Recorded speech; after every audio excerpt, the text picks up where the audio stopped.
right, so we are starting a new chapter, and as always, you know, we kind of want to know what's in store and give us an idea of what you can look forward to learning about. So we have a little intro to give you an idea of what to expect. Take a look at the following.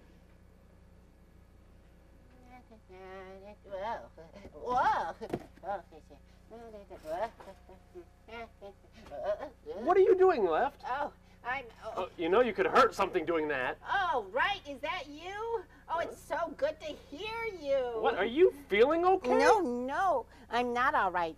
I've lost my contact lens, and I can't see a thing. Well, have you looked for it? I've tried and tried, but every time I do, I end up bumping into something, usually with a really sharp corner.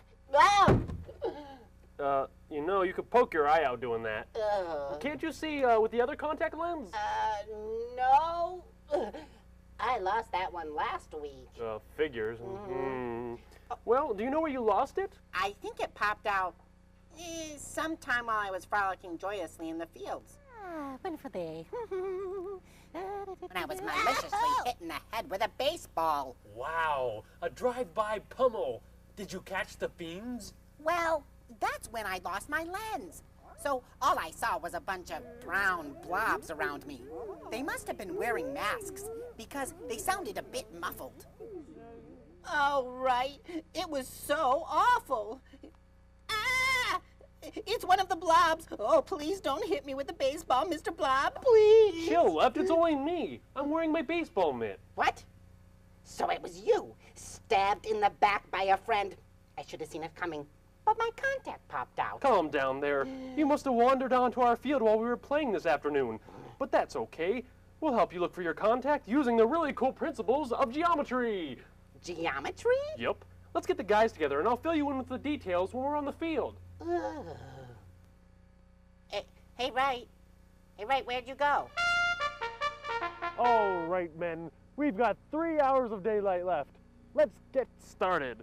Our search will be conducted within a 100-mile radius of our point, marked P. Using our area formula, pi r squared, that gives us an area of 31,416 square feet to cover. Oh, we'll never find it. Buck up, soldier! I will assign each company to a specific region within the 100-foot radius. If you take a look at our map, you can see the regions plainly marked. Ooh, can I see them? The circle is first divided in half twice by drawing 2 chords through the middle. Hey! A chord is a segment whose endpoint is on the circle. You know what? I'm wearing the big hat, all right? This divides our area into 4 sections, or quarters. Like pieces of pie? These sections are also referred to as sectors. Sectors are 2 radii bound by an arc, which is a portion of a circle. Will you please be quiet? Thank you. Pointer, please. Thank you. By drawing the chords connecting the same endpoints, we divide the sectors further and have regions composed of triangles and segments. I'm not saying a word. And like I just said, a segment is a region bounded by a chord and the intercepted arc. That's it! Men, tie him up! Ah!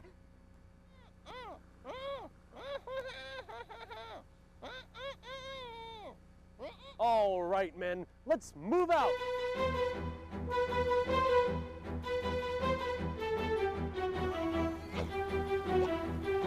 We have 312 hands searching the 100-foot radius. To be efficient, we have divided the search party into 4 teams of 78 hands, each group searching one of the 4 sectors. Which are like pie pieces. Ignore him. We further divide the sectors into segments and triangles, distributing the men proportionally. But how do you know how many hands to stick in each section? Glad you asked. If you look at our map, we see the sectors divided into triangles and segments. We know that the radii of the circle... which is also the sides of the triangles. Yep, well, we know that they are 100 feet. We also know that we have a right triangle. So in this case, we can solve the area of the triangle by multiplying the base times the height and dividing by 2. giving us 5,000 square feet. Well, at least we didn't get 5,000 flat feet. Oh, as you were saying? Yes. Well, as I was saying, we know the area of the triangle, so now all we have to do is find the area of the segment. Okay. What's your formula? No formula. You need to figure it out yourself. What? I've got to think myself? Well, we know that we have divided the circle into 4 sectors, so that means that each sector is 1/4 the area of the circle, or 7,854 square feet, right? Check. And we know that each triangle is 5,000 square feet, right? Check. Well, then to find the area of the segments, all we have to do is subtract the area of the triangles from the area of the sectors, and voila! We have the area of the segments, 2,854 square feet. You got it? Check. So now we divide our 78 hands per sector into the groups of 28 for the segments and 50 for the triangle regions. Simple as can be. Yeah, great. But could you untie me? I think my circulation's getting cut off. I can't feel my face. Okay, can you just put the contact in right there, right? Oh, right, careful. Oh, thank you. Oh, I can see. Oh, this is great. Oh, I love this. Oh, thank you. Well, now that you can see again, maybe you should buy a pair of glasses or another contact lens. Oh, I was thinking about having laser surgery. You know, something permanent. Well, isn't that a tad pricey considering how much we get paid to do this? You get paid? Good night, kids. Get paid and come back here. Come back here. In this chapter, we'll be studying about circles. And so here we go, Chapter 9, circles. We're going to start with a little review. When you have a circle, you name the circle according to its center. For example, the circle that you see on the screen can be named as circle P. And the way that you denote that is with a circle and a dot in it, and then you name the center, and that's it. Now, within a circle, when you connect the center to the edge of the circle, you have a radius. In this case, the radius is PA, or radius AP. All of the radii in a circle are congruent. When you draw 2 radii together and form a straight line, you create a diameter. The diameter of a circle divides the circle into 2 equal pieces, and the diameter is twice the length of the radius. In this case, segment EB is the diameter of the circle. Notice that the diameter crosses through the circle's center. A diameter of a circle is a special kind of chord. A chord, as you saw on the hands video, is any segment whose endpoints are on the circle itself. For example, segment DC is a chord because its 2 endpoints are on circle P. Likewise, segment EB is a chord. A diameter is a special chord because not only does its endpoints fall on the circle, it passes through the center. So a diameter is a special type of chord of a circle. Take a look at the following circle and tell me which of these segments is not a chord.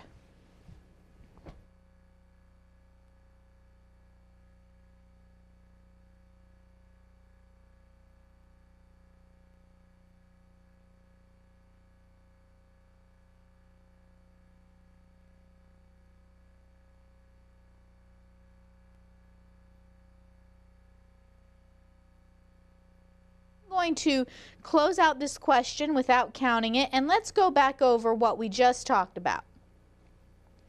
In this particular circle, EB is a diameter, and a diameter is a special kind of chord because the definition of a chord is any segment whose 2 endpoints are on the circle. Now, when we say on the circle, we mean on the rim. Okay, we're not talking about the interior, we're talking about the actual circle itself. So it would be the rim or the edging or the wheel. Okay, so EB is a chord, albeit a special chord called a diameter. So with that in mind, take a look at the following. Which of these is not a chord of the circle?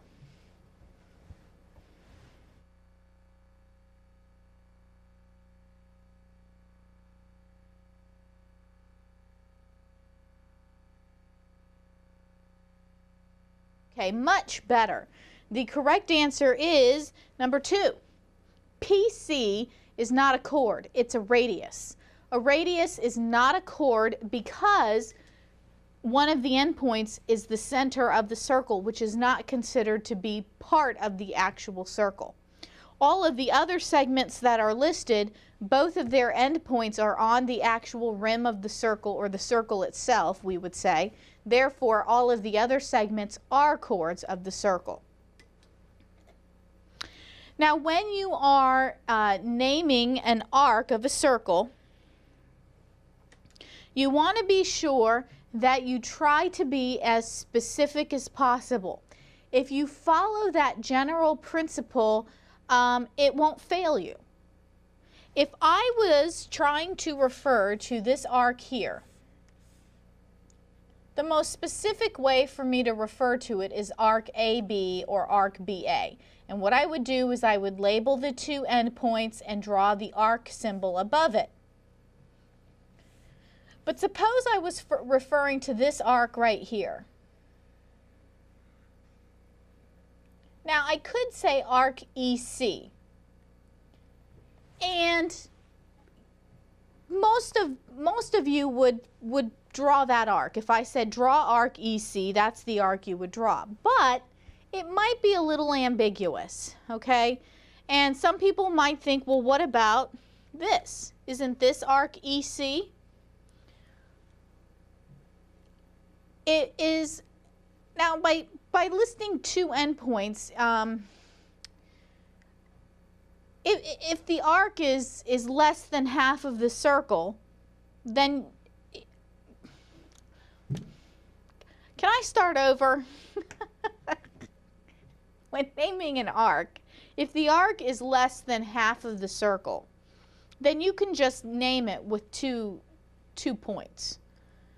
But I personally think if there's any shadow of a doubt, you can make it even more specific by naming a third point on the arc. And so it's acceptable to call this arc EC, but I think it's even more exact if you would say EDC. Because then you show that point D is the point, it's included in the arc. And that way you know to go whoop like this instead of down like this.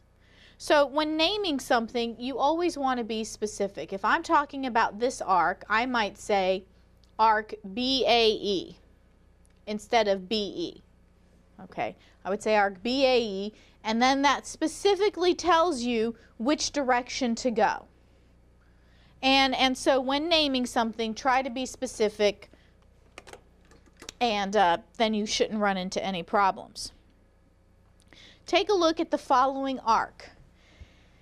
And which of these is the best possible name for that arc, the least ambiguous? Go ahead and pick your choice.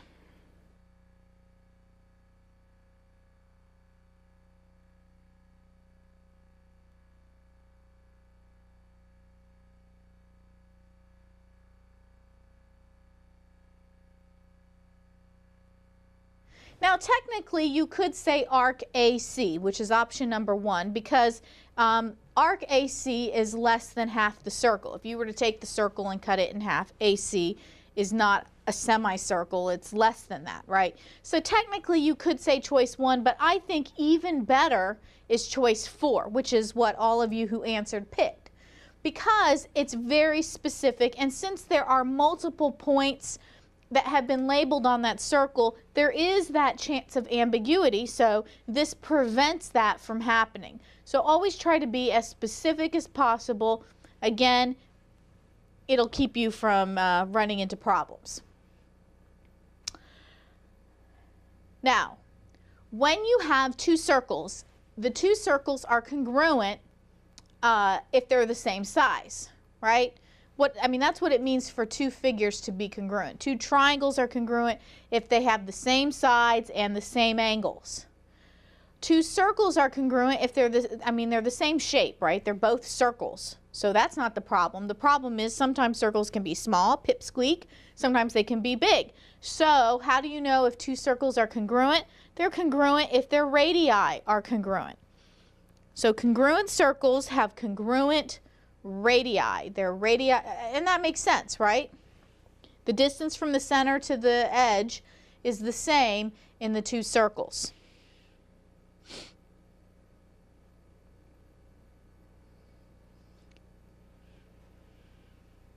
Now consider the following. Here I have circle A and circle D. Notice the given information. Radius AB is congruent to radius DE. As a result, I can conclude that the two circles are congruent to each other because they're both circles and they're both the same size. And how do I know that they're the same size? They have the same radius length. Their radii are congruent. So take a look at the following and complete the sentence. Two circles are congruent if, and you pick the correct choice.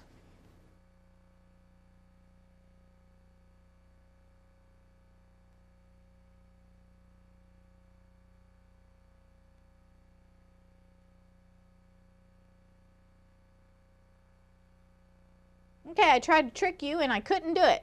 The correct answer is number 3. They are congruent if their radii are congruent, and that's it. Now you might think, well, what about number 2? What if they have the same center? Surely if two circles share a common center, they're congruent to each other. That's not true at all. Think of a dartboard. In a dartboard, all of the circles have the same center. They're concentric, but they're all different sizes, right? You're gradually getting bigger and bigger as you go further and further away from the center. So in a dartboard, you've got a perfect example of circles that have the same center that are not congruent. Likewise, you can have two chords in two different circles, and the circles aren't congruent at all. For example, I could draw a pipsqueak circle and a monster truck circle. And I could find a chord on this circle that maybe measures, 2 inches. And then on the monster truck circle, I could find a chord that measures 2 inches. But are the circles congruent? No way, right? They have different radii. They're not the same size. So the only way you can tell if two circles are congruent is if their radii are congruent. And there you go. Now let's take a look at our first postulate dealing with circles. Remember, a postulate is an observable truth, therefore we don't have to prove it, and it's the chord postulate. It says this: if a line intersects the interior of a circle, then the line contains a chord of the circle. Please press 1 when you have that copied in your notes.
Now again, it's a postulate, so it should make sense. Now think about it. If you've got a circle and you slice it through with a line, that line is going to create a chord in the circle. Take a look. Here I have circle P, and I'm going to slice it through with a line. Wham! There you see it. And notice what happens. A portion, a segment of that line forms a chord of the circle. So anytime you take a line and it slices through the interior, through the inside of that circle, that line will contain a segment which is a chord of the circle. That's what that theorem, or excuse me, that postulate is saying. Any questions on that?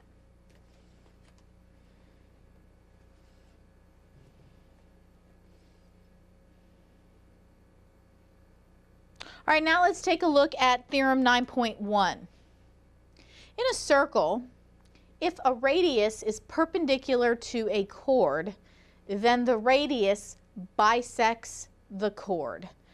Press 1 on your IRU when you have theorem 9.1 copied in your notes, please.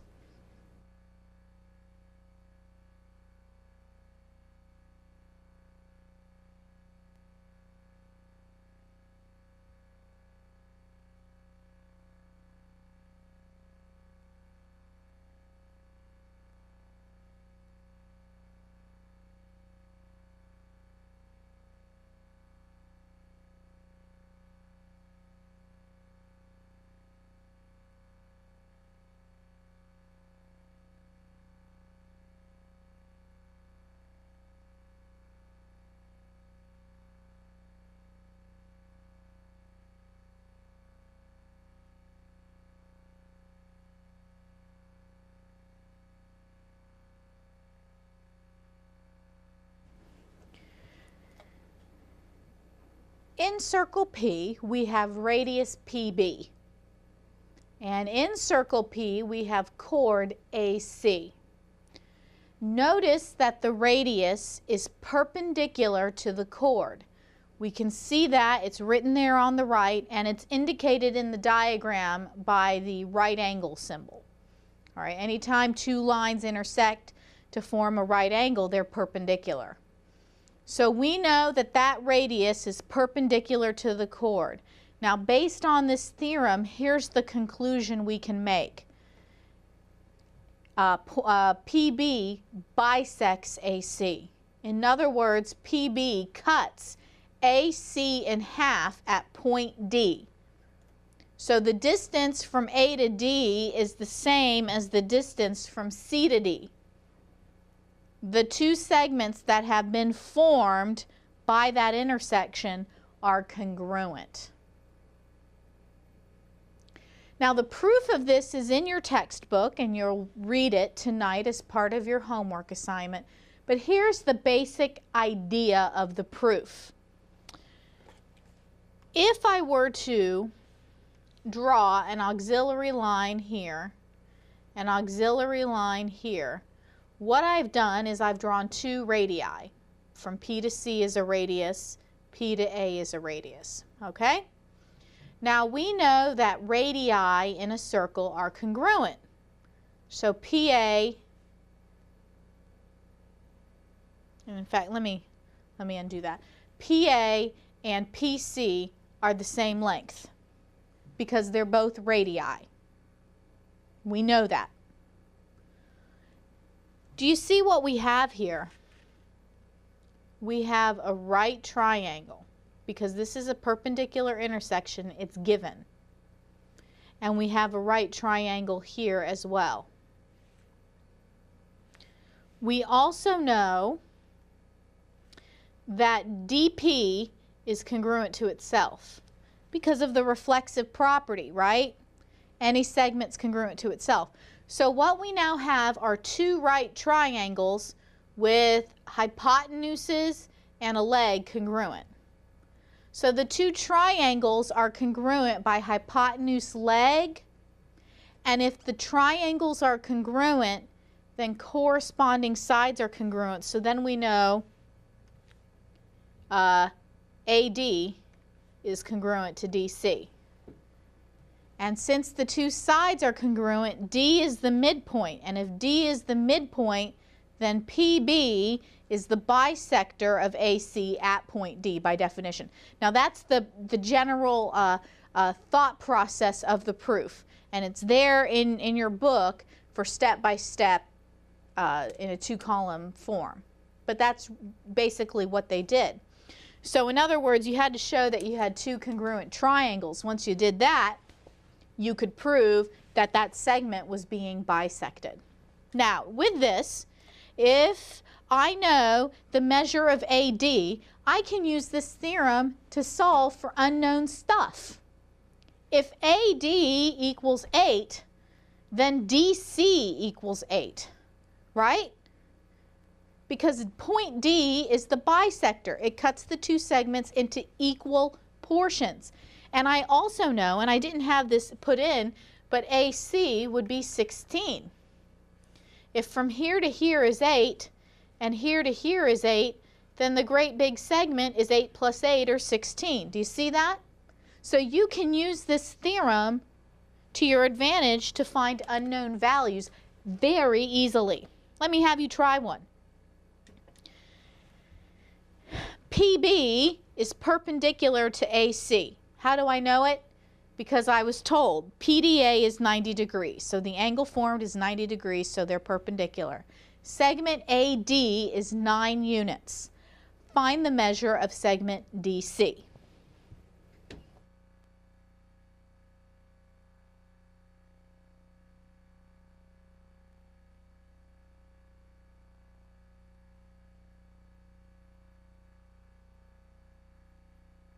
And you all say, ask me a hard question, Mrs. Genco.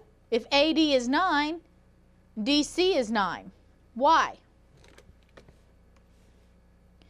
Because if the radius is perpendicular to the chord, then the chord is being bisected. So if AD is 9, AD and DC are congruent, so DC is 9 as well. Right, the hardest thing about these questions is reading the question carefully and making sure you actually answer the question. Take a look at this one, and this is one where you have to read it carefully. Again, the radius is perpendicular to the chord. I know that because I've got a 90-degree angle. AC is 20. Find the measure of DC.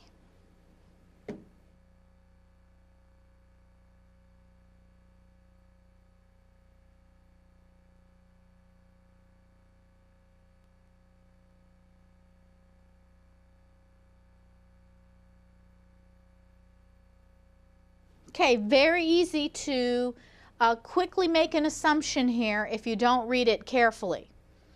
In this case, we are given the measure of the entire chord. The entire chord is 20. So then take 20 and divide it in half to get AD and DC. Okay, so the answer you should have put in is 10. All right, if you put in 20, you just misread the problem. So this is where, I mean, you know, it's not hard. You all know, like, okay, if you know the one segment, you can figure out the other. I mean, that's, you don't even have to think. You don't even have to do math. You just have to make sure that you evaluate the given information correctly. Don't just assume, oh, I'm just going to write the same number down and I'm done. You can't do that. All right, take a look at this one. The radius is perpendicular to the chord, and segment DA is 3. Find the length of segment CA.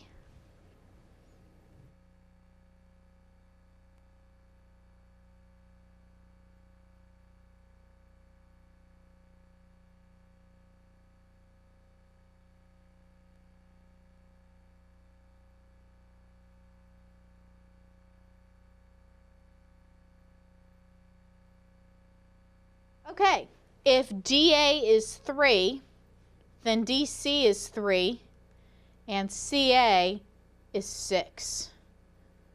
Make sure you answer the question that's being asked. And there you have it. So, if the radius is perpendicular to the chord it's going to bisect that chord. It cuts the chord into two congruent pieces. That's the first theorem. Here's the second theorem. In a circle, or in two congruent circles, if two chords are the same distance from the center, then the chords are congruent to each other. Press 1 on your IRU when you have that copied, please.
Okay. Now there are two applications, because in the problem the scenario says either in one circle or if you're looking at two circles that are congruent, and whether it still works. Okay, here's the first example. I have two chords in a circle. I have circle P and there's chord AB. You see that? AB and CD. Now notice that AB is 8 units away from the center. Okay, this is the distance from the center to the chord. And that CD is also 8 units away from the center. So the two chords are equidistant from the center. By this theorem, I know that the two chords are congruent. So if AB measured, let's say 10, then we would know that CD equals 10 as well. Because if two chords are equidistant from the center of a circle, then the two chords are congruent. Now the second application is if you're looking at two circles that are congruent, like this. If I know that circle A is congruent to F, that means that their radii are the same length. And I know that they're both equidistant. For example, the distance from A to E is 8, and the distance from F to J is 8. Based on that information, if the two chords are equidistant from the center, then the two chords are congruent. All right, so whether you're looking at two different circles that are congruent or they're both in the same circle at the same time, if the two chords are equidistant from the center, they are congruent to each other. So take a look at this. Chord AB is 8 units from the center. Chord CD is 8 units from the center. The length of AB is 15. Find the measure of DC.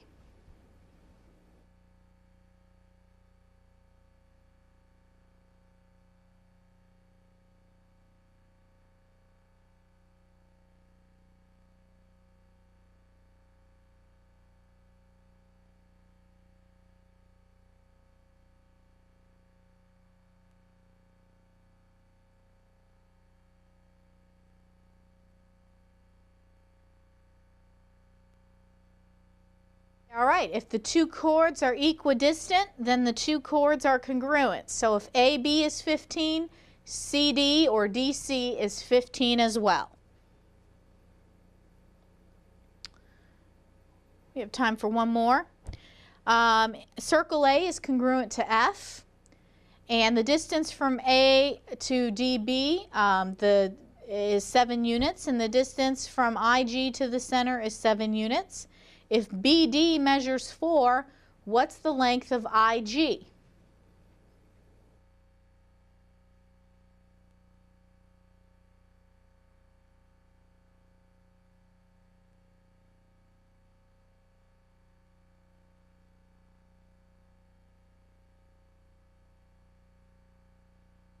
Okay, if two chords are equidistant, the same distance from the center, then the two chords are congruent. If BD is 4, then IG equals 4 as well.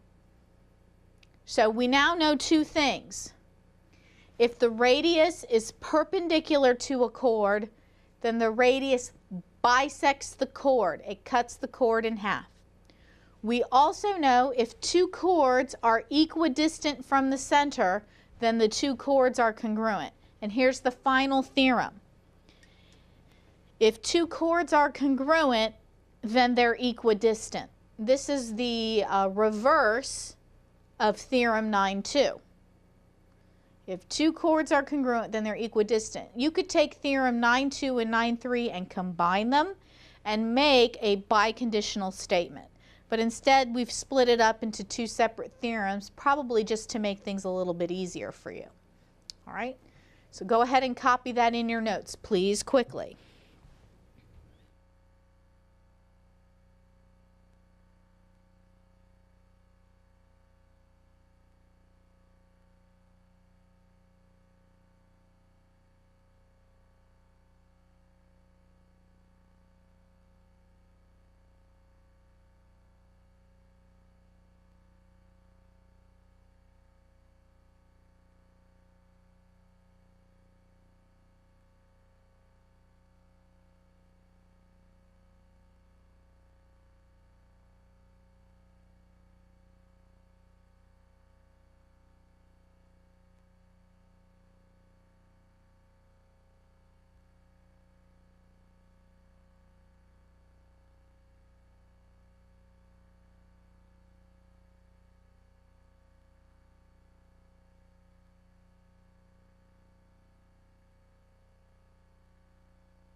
Now, this again has two different applications.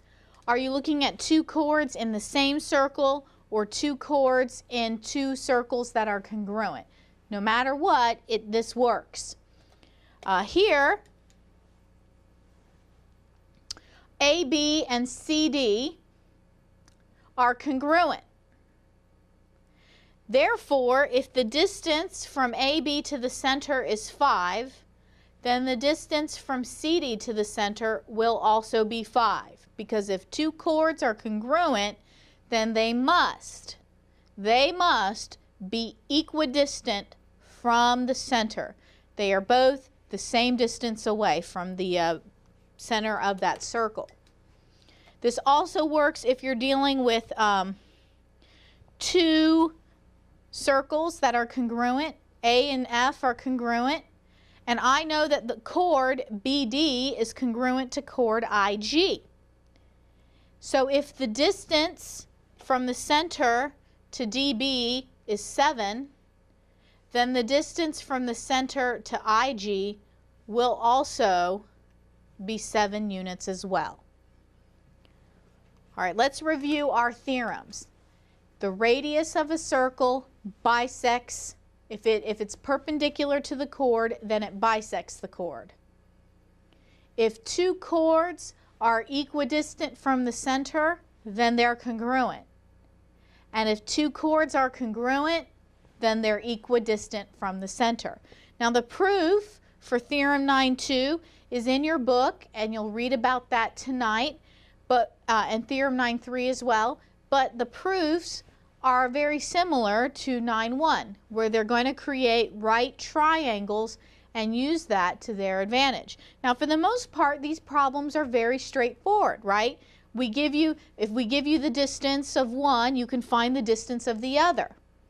Just be sure you read the problem carefully. And the best thing you can do is actually label it. Now, most of you aren't allowed to write in your books because it's not yours. So you need to sketch the diagram on your own sheet of paper and then fill in the information. Just by doing that, it makes these problems super duper simple. Now, there are a couple that might be a little more challenging. And, you know, if you have something like this,